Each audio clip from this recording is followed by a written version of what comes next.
Hello and welcome to the Brutal Iron Gym podcast, where our goal is to cut through the BS and deliver the brutal truth about topics related to health and happiness. So today's topic is a trainer education, and we're going to discuss the concept of be a student, not a critic. Okay?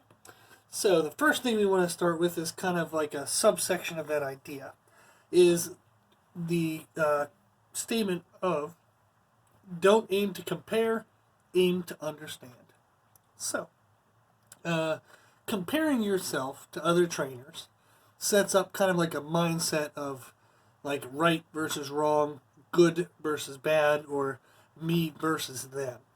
So it kind of gives more of a combative, all or nothing, kind of closed minded type of viewpoint to the situation. So if you're always comparing, you're always like trying to contrast the two. Whereas sometimes things aren't, they're not, like right or wrong or good or bad. It's just different. So it's different ways to do the same thing, kind of concept. So I've gotten lucky enough in the last year or so to start doing kind of consultations with trainers or facilities and trying to kind of help with fostering more, like growing their training kind of programs. So, in the sense of trying to get more sales, try to get better retention rates for trainers and clients, both. So, that's been kind of fun. So, since I've been kind of able to grow my small facility, like we have 3,500 square feet, only about 100 members, we cap it under 100 to make sure it doesn't get too full, but yet we're able to support myself, we're able to support other trainers. So, we bring a lot of people through here in the sense of a high percentage of people wanting to be trained versus just wanting to be members. And it's a higher percentage, much higher percentage than the industry standard. So that's how I kind of got into this consultation type stuff. And one of the cool things about the consultations is that if I'm lucky enough to impart any wisdom, that's awesome. And I certainly do hope I do so. But I've been able to learn a lot myself. So I learn different business structure ideas. I learn what other trainers like focus on, like what is the main focus of their training sessions, or kind of either like in person, like with the person, or in the exercises or the training itself. And then also, I've gotten to see how passionate most trainers really are. Sometimes they're burned out, sometimes they're frustrated. Maybe the system they're in isn't supporting them very well. So oftentimes what I've found is there are good and bad trainers, of course, but there are way more good trainers than what people realize. They're just either frustrated or not given empowerment to become their better selves, their best selves. So that's usually what we try to fix and address is what can we change in the structure of the business and the way the kind of their business structure, the way they deal with clients, the way they're paid, the way they're handled by management, that kind of stuff. How can we correct that to get better results? So, what I've been able to realize is all of that stuff. And it's taught me that there are different paths to getting to the same place. So, even though myself and another trainer might look at things differently, we both have the end goal of improving our clients' health, making them happier and healthier in life. And that's pretty awesome. So just because it's different doesn't mean one's right or one's wrong. They're just different. Okay? So when I was younger, I think to myself is I used to fall into that trap of comparing, seeing like I wonder if I'm good enough, or I wonder, like, oh, they do that, that's wrong. I do this and I'm right. That kind of mindset. And as I've gotten older now, I just realize there's so much value to each person I talk to in the sense of something to learn from them. So that's usually what I think of now is like when I start talking to somebody, it's like, I wonder what they know that I don't, or I wonder what I can learn from them in this conversation. So that's also a very good mindset, by the way, if you're ever stuck in a conversation you don't want to be in. So is trying to say, okay, well, crap, I don't really want to have this conversation, or I have other things I got to do, or if you think of it as like, what's this person going to offer me?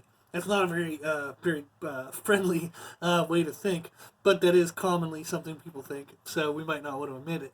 But in those moments, I've often been humbled to where somebody will say something, and I'm like, well, dang it, like that actually was pretty good. I actually did learn something from that person. So it's kind of neat thinking now is like the more people you talk to, the more opportunities you have to learn, not to just compare and contrast yourself versus them. So I'll tell you kind of two stories. Is one I have of I learned what not to do, and the other one I learned something that helped me become a better trainer. So the first one was learning what not to do. Was I went to one facility and they were having trouble getting people to sign up for personal training. So they had a big gym, like thousands and thousands and thousands of members, but they only had maybe it would be less than 10%, maybe like 5% people sign up for personal training out of a huge gym like that, which is ridiculously low, very low. And when I went there and I started talking to the people who were in the trainers and the trainer management and stuff, is everything was about money. Everything was about commissions. How much money can I make?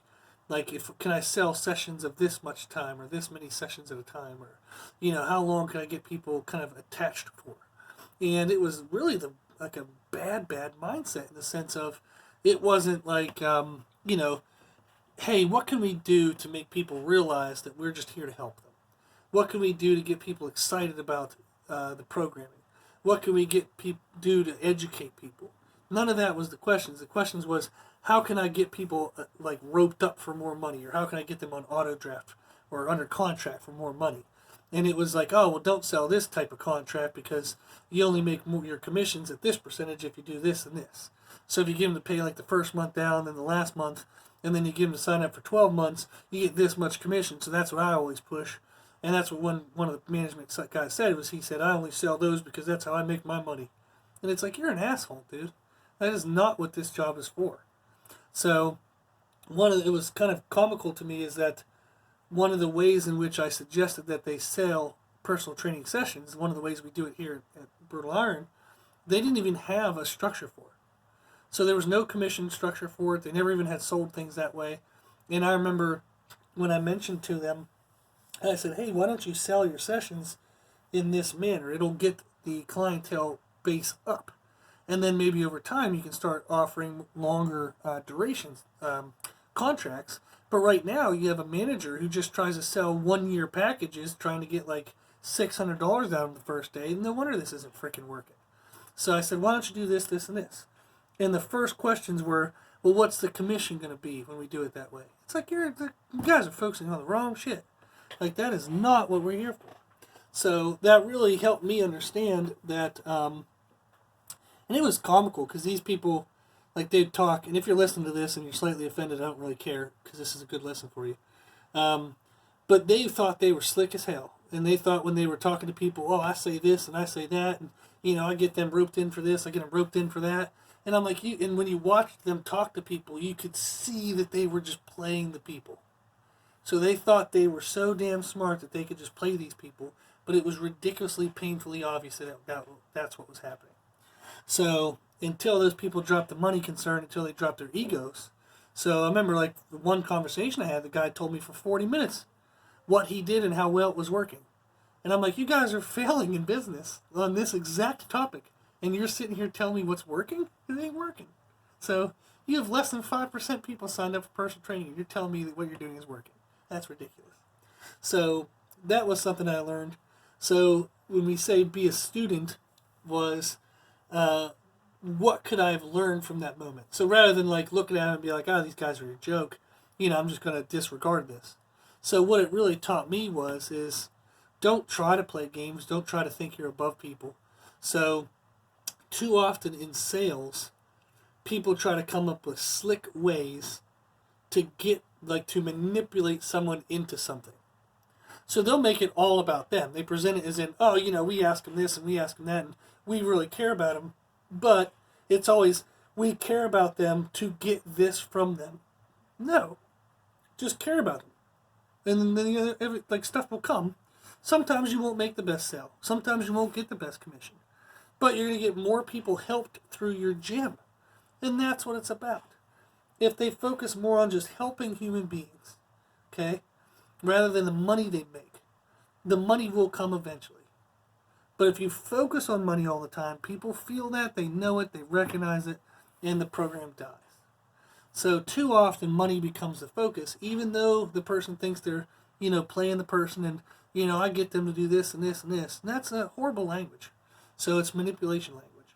So that was something that I learned was, hey, like if I ever get money driven, it's going to cause me to fail.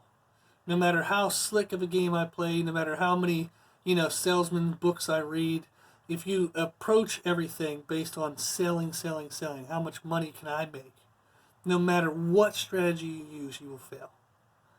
But if you focus on helping people and you genuinely just want to get that person healthier and happier, then it'll be a success.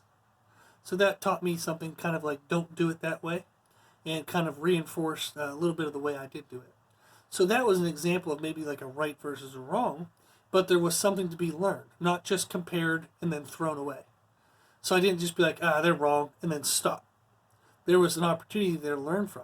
So I wanted to be a student. I wanted to learn why what they were doing wasn't working. So that way I could learn to better avoid it in my own. So I'm just as susceptible. So if my bank account started dwindling down, or I got an extra bill, I'm going to have some money concerns. I'm going to have some money issues. So I've told some stories in the past where when I was first opening the business, I woke up one morning and I had minus $400 in my bank account. So that was going to be one hell of a motivation that day to make some money. But I remember around that same time, it might have even been that same day, I forget, but I tore up a check and sent it back to somebody because they didn't follow through with their actions on something that we had agreed for.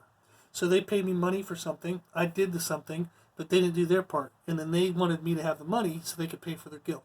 Well, I tore that check up and mailed it back to them. So I didn't care about money enough to where I'd rather go out of business than taking money that I didn't earn or money that would have bought that person guilt that they would have carried through with those type of actions for the rest of their life and never been successful, never been happy. I'd rather lose my business than lose a soul. So that's kind of my choices. And it's been working out well so far.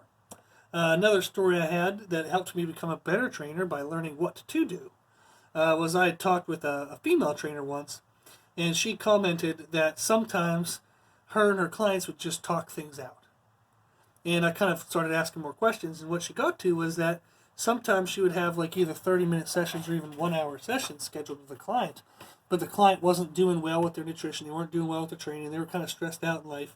And she said, sometimes we'll just sit and talk, or I'll tell them to meet me at Starbucks, and we'll just get a coffee. So she became kind of more of a therapist on those days, and didn't even work out with the clients. And I was just like, what? Like how the hell? So I was like, that's good that you care about the person. And I just told you guys that like you should care about people. But at the same time, I was like, you don't get them to do anything. Like you just go sit for coffee. And what I found was that we were talking, and her clients' adherence level to their diets and their training was much higher than normal, like for normal trainers. And I was like, well, that is pretty cool. So by her taking the time to really invest into them, even to the point where they go meet at a coffee shop, it got her clients to get rid of their emotional baggage, well, some of it, or at least make sense of it and put it in order. But it got things out of the way. So that way they could better adhere to their diets, like rather than falling off the diet due to, like, say, emotional eating or stress eating, or falling away from their training because they didn't know how to time management and energy management. So she would take those sessions, even though they weren't physically working out, she would work them out mentally. She would teach them things that would help, or just let them unload, so that way they could get back on track and get moving faster. So that was something that definitely helped me see. As a trainer, you often have to have a balance of tough love. You need to be tough that you're pushing people to their limits, but you need to love on them to make sure that they know you're doing it for their betterment. So she really showed me even more about the love aspect of tough love. So I really liked that, and I tried to be more mindful from that day on about whether I was really listening to the client's problems and really trying to let them solve them, work through it together, rather than just like they're going, I never have time, and I'm like, oh, what the hell? Everybody has the same amount of time, da-da-da-da-da. So now it's like if they go, I don't have time, I'll say, well, where do you feel like you're losing time? Like, so you start problem solving rather than kind of judging. So that was a pretty cool lesson for me. So that's a little bit of examples and the kind of the mindset behind the concept of don't aim to compare, aim to understand. So when you're talking with another trainer, or if you're looking at trainers like post on Instagram or reading articles by trainers, don't just read the whole thing aiming to compare yourself, okay, to what you're reading, or compare your knowledge to what you're reading. If it's just straight comparison, you're going to do good versus bad. You're going to kind of say who's right, who's wrong. You're not going to try to find the good in what that article it might be or what that information is, and try to steal the message behind it or the good concepts of it. So you might miss out on little learning opportunities. So the second quote I want to say that's kind of connected to our be a student, not a critic, is aim not to prove, but to improve. Okay? So don't always try to justify why you're right. Okay? Try to find the holes that there might be in what you think or what you do, and see if you can kind of like fill them in, if you can add to them. So don't try to cover things up. Okay? So one quick example, I've mentioned this before, is back when I was kind of more bodybuilding focused, fasted cardio was like the thing. It came out to be kind of like, oh man, if you want to strip off body fat, and, you want to be lean as possible, do fasted cardio. Wake up in the morning, don't eat any food, and do an hour on a step mill. So I did that, and I told my clients about it. We said it was an experiment. This seems to be the coolest thing, the newest rage. So let's give it a try and see what we think. Well, it turned out to be a pretty dumbass idea. And the people who tended to do only well with it were drug enhanced, so that way they didn't have to worry about muscle wasting. But if you eat nothing and then you go do an hour of cardio, your body will strip off fat, but it'll strip off muscle as well. And eventually it strips off more muscle than it strips off fat. It's not a very good process. So then all of a sudden the recommendations were, well, take 15 to 25 grams of whey protein isolate before it, so that way your body has protein so it'll spare the muscle tissue. So very quickly it became that kind of example.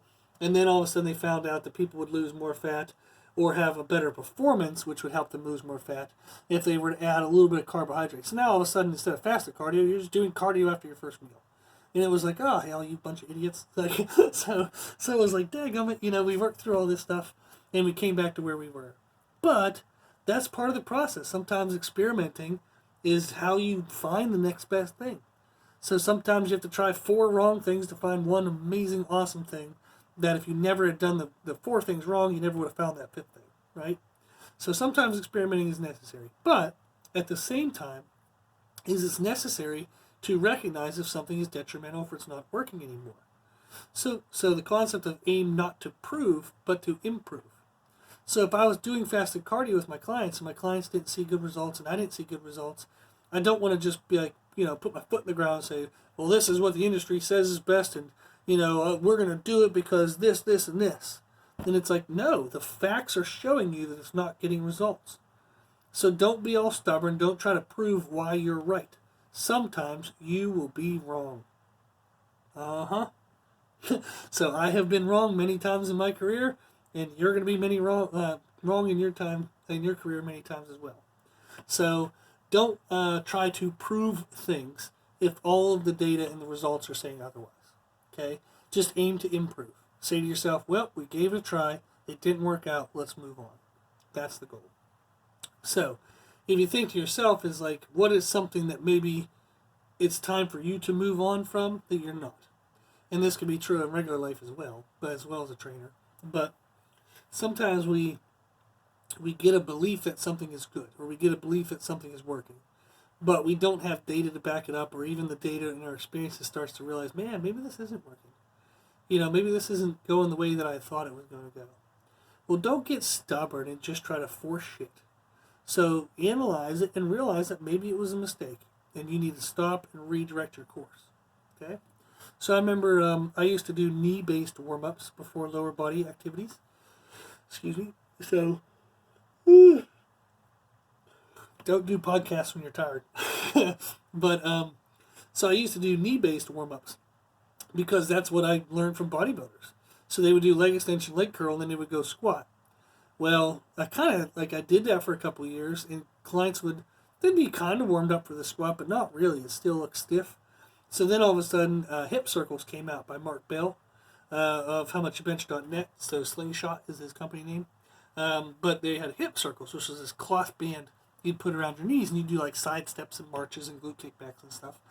And we found out that when you changed from a knee-based warm-up to a hip-based warm-up, that people's lower body activities like squats, deadlifts, running, and blah, blah, blah, blah, blah, would all go way better. Now, that seems common sense now, but it was not common sense with the knowledge I had back then, and not from the knowledge I got it from, which was bodybuilders. So it was interesting for me to realize here I had been telling all of my clients the wonderful importance and the absolute need to have them be warmed up before they squat. And at the time, I was telling them knee-specific warm-ups. So then all of a sudden, when I learned that hip-specific was better, I had to correct myself. I had to go back through all my clients and say, hey, I know we've been doing knees. I know I've been telling you to look at your knees, but we're going to move on to hips. I found that that's better results. So let's try it for you and see what you think. And that's all we'd say. And then we go into hip-based stuff. They didn't get better results, and then we move on. So rather than me trying to argue against hip-based, instead of me trying to, plant my flag in the ground and trying to argue for knee-based stuff when it didn't seem to be showing the same results, or this new thing was showing better results. Instead of me trying to prove the old, I improved by moving to the new. So think to yourself is, where do you need to do that same thing as a trainer? Are there new things available that maybe you're not trying because you're kind of afraid they might actually work? And maybe what you were doing is going to be proven to be wrong. Okay. So a third example I have is since I came from a bodybuilding background, I had a lot of my clients do muscle damage based work as the majority of their training. And we'd still do some strength every now and then and some cardio every now and then, but I really believed that muscle damage based training was the most important thing. And I got pretty good results with people. So that's how I, started building my career as a trainer. So I've been a trainer for 17 years. And so that was the thing. That's what got me great results. It went really well. And then when I started learning more about the need for strength in my own training, so I had kind of taken my bodybuilding abilities up to like their max, and the results were kind of slowing down. So I started getting into powerlifting and kind of doing more strength-based stuff, like heavy sets of like 5 reps or less on squats and bench. And I found out that my upper body started getting bigger. So when I started combining the really heavy stuff with the muscle damage, I started getting better results even for just muscle damage alone. But now all of a sudden I was getting stronger too. So I started thinking to myself dang, maybe I need to start focusing more on strength with my clients and not so much on muscle damage work. And then whenever I switched over to kind of focusing mostly on strength as the highest priority, muscle damage as a secondary priority, and then kind of cardiovascular conditioning as a third, because if you do strength-based correct and you do muscle damage correct, by the way, with proper rest times, you do get a cardiovascular stimulus, okay? So it wasn't like we weren't doing any cardio, it was just blended in with the weight training. And I found that when I started focusing on strength more, I got better results for clients. So the awesome results I was already getting got even awesomer. So, oh man. So that was something that, as I made those changes. So in fasted cardio, when it turned out not to work out the way that I thought, I didn't try to prove why it was still right. I improved by moving on to something better. Whenever I found out hip-based warm-ups were better than knee-based warm-ups, I didn't get grumpy, I didn't fight it, I didn't try to prove why knee-based was best. I improved by moving to the new and better thing. So when I found out strength got even better results, even in muscle damage and muscle growth response, compared to just muscle damage work alone. Again, I didn't try to prove why I was right. I improved by moving to the new and better thing. Okay? So, think to yourself, what are some things that maybe are old and stale? I haven't updated, I haven't tried to look at new information. I've just kind of been doing the same thing for years and years and years. Take a second look at that kind of stuff. Okay? Go see what else is out there. Go see what contrasting information, okay, is out there. But be open-minded to the contrasting information. So it's different, but it doesn't mean it's wrong. Maybe there's some good stuff you can pull from that, and you can become better as a trainer. So don't be closed-minded and always compare others and knowledge to what you have now. Be open to understanding what they're coming from, like where they're coming from, what they think is best, why they think it's best. Be open to maybe increasing and changing what you do, because maybe the new thing is better, okay? And again, don't aim to prove, aim to improve. Again, don't be closed-minded and just kind of argue why everything you do is right. You're not always right, okay? You've never been always right outside the gym. You'll never always be right inside the gym, okay? You're going to make mistakes. You're going to go the best you can with whatever knowledge you have now, and maybe in 6 months you have new knowledge and it turns out that what you're going to do now is better than what you did before. That's just the way it goes, and that's actually a good thing. You want to always be developing as a personal trainer. You never want to be the same.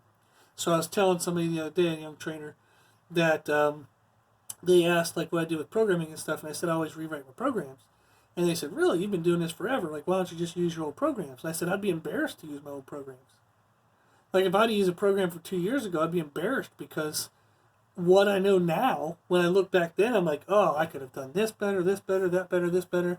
So I've improved in my knowledge, and my goal is to improve every 6 months to where if I wanted to be lazy and be kind of like do things the wrong way and just copy and paste old, training material, it should be so different that I'd be damn near like embarrassed to do it. Okay? I'd feel bad because of how bad the programming would look because I've learned so much new awesome information. Okay? So that's your goal. Our goal as trainers is to be a student, not a critic. Okay?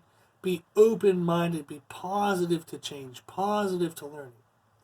Don't be closed-minded and always try to say, they're right, I'm wrong, da-da-da-da-da. So be open-minded, be willing to learn, be willing to improve. Okay? Cool. So, think to yourself is where have I kind of been stagnant? What have I been doing that hasn't seemed to change much lately? And take a double look at those, okay? Take a look at that area and see if there's anything that maybe you can learn that's new and improved since then, okay? So do that, put it into practice. Hopefully it'll help you become a better trainer. So if you like this information, you can find more from us on Instagram, Facebook, and Twitter at Brutal Iron Gym. Also, if you like the podcast, please share it with family and friends. Please, please, please. So the more people we help, the happier the world will be. And if you have any questions, feedback, or suggestions, we'd love, love, love to hear from you. So this podcast is for you, so we want to know what you want to learn about. And you can tell us at our email at brutaliron@gmail.com. As always, I hope this was helpful. And thank you for listening.